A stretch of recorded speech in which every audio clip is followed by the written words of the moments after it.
Hello everyone, Criticorn here. Today's ship review is about the Constellation series. These large, multi-crewed, versatile ships allow players to explore many different careers within Star Citizen.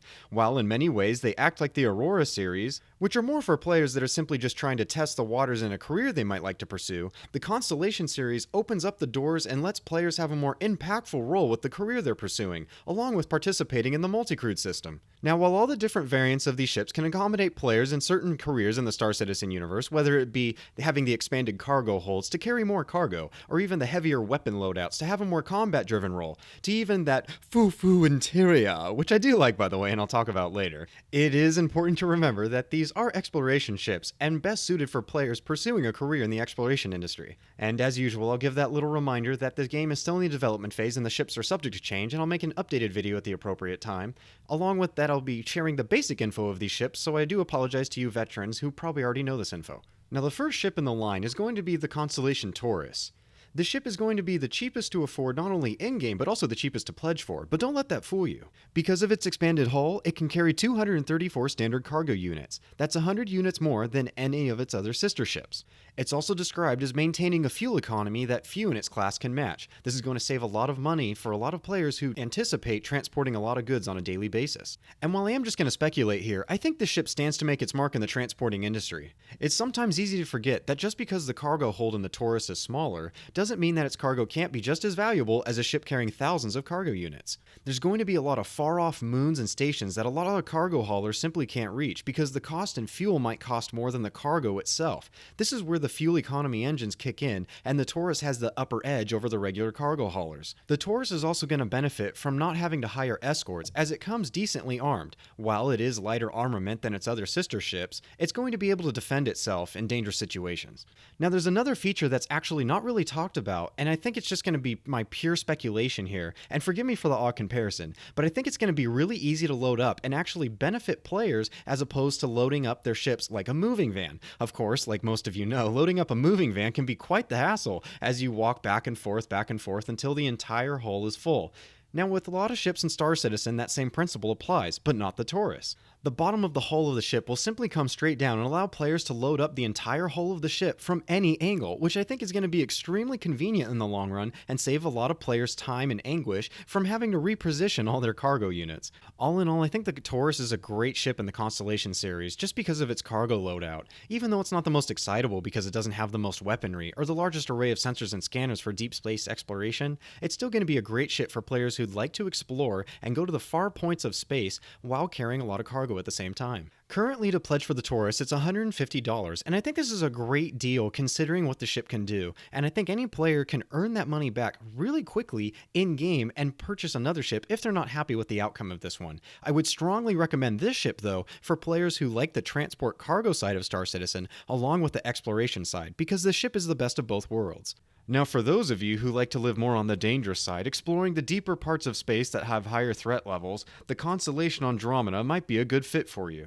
Requiring a crew of 5 to operate and only being able to carry 134 standard cargo units, this ship certainly makes up for it in sheer firepower. The ship is going to come armed with more turrets and guns, along with missile racks and an attached P-52 Merlin fighter escort to the hull of the ship. Of course, it goes without saying that there's going to be many tactical advantages of being able to detach a fighter in an engagement. It can also act as an air support unit when you are exploring the surfaces of planets, especially the hostile ones. These ships will be very popular for players who enjoy that aspect of not only combat, but exploration side as well, going into the more dangerous parts of the systems in the Star Citizen universe.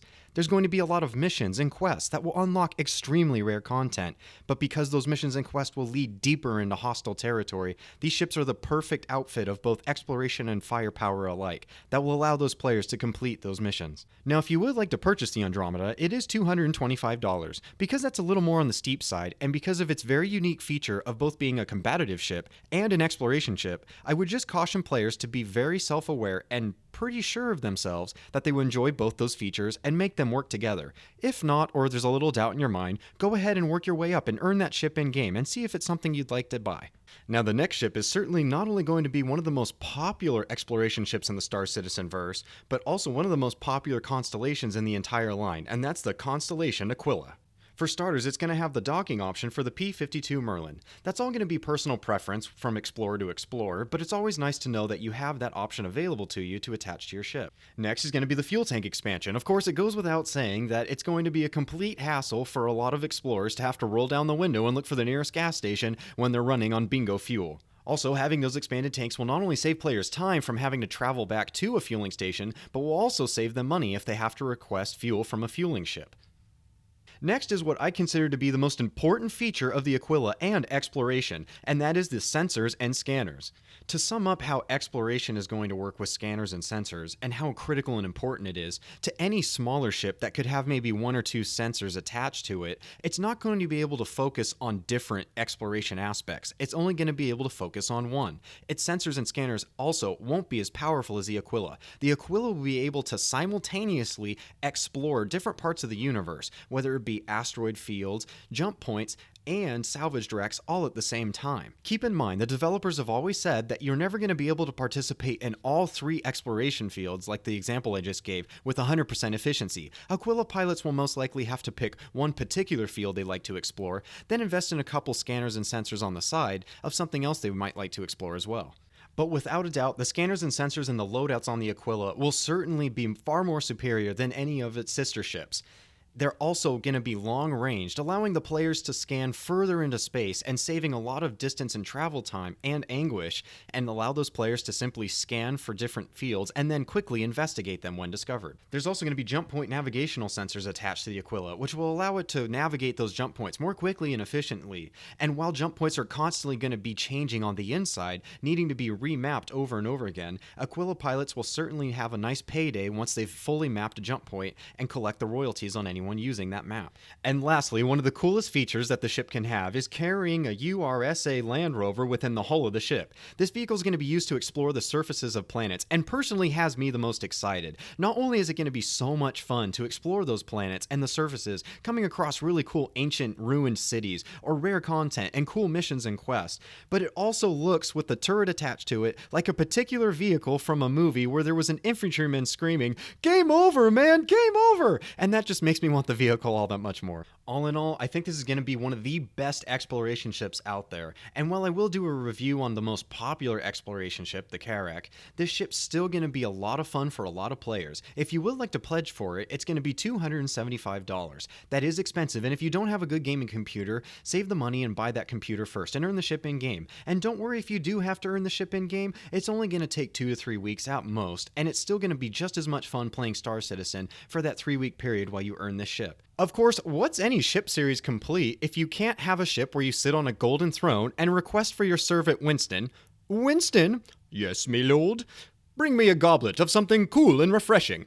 Righto. Now, if that sounds like the ship for you, the Constellation Phoenix is the ship of luxury. Of course, don't let this fancy interior fool you. This ship comes decently armed, requiring a crew of 4 to operate and only a cargo of 66. It makes up for in very nice armament.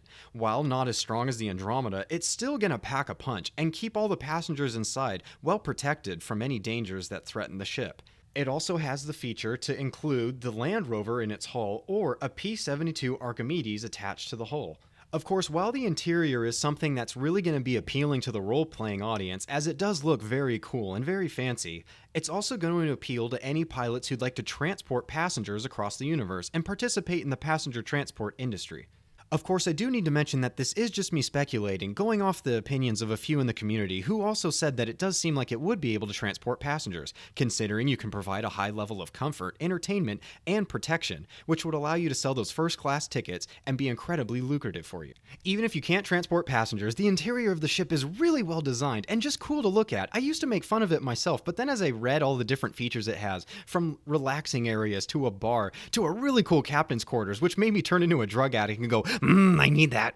It just came across as one of those ships that you put in your collection, a really cool jewel to behold and something to just brag about to your friends, even though it might not be the most efficient. Now, this ship is $350 to pledge for, a little bit on the steeper side if we all can really only afford to invest in one ship. But if you do have that extra money and the good gaming computer, go ahead and purchase the ship. I would recommend it for players who like to roleplay in their video games, because this ship is certainly going to add to the overall atmosphere and be very appealing and eye-catching. I would also like to recommend it for players who would like to participate in the passenger transport industry once we get confirmation on it. Of course, just like all the other ships, it can be earned in game, and I fully intend on getting this ship just so I can put it in my hangar as a trophy. All in all, I really like the Constellation series, and I think it really helps out those players who can't play Star Citizen for long lengths of time. It allows players to buy one of those large multi-crewed ships and be fairly inexpensive to maintain as well, and very easy to purchase. And as always, guys, thank you so much for all the support you've been giving my channel. I can't believe I'm continually talking about ships. It took a few of you to push me out of my comfort zone, so thank you so much for encouraging me to do that. I'm glad you enjoy the videos, and I'll continue to keep talking about them. Just bear with me as we do go from week to week, talking about a new ship in Star Citizen. So with all that said, I hope you guys have a great week, a great weekend, and I'll talk to you later.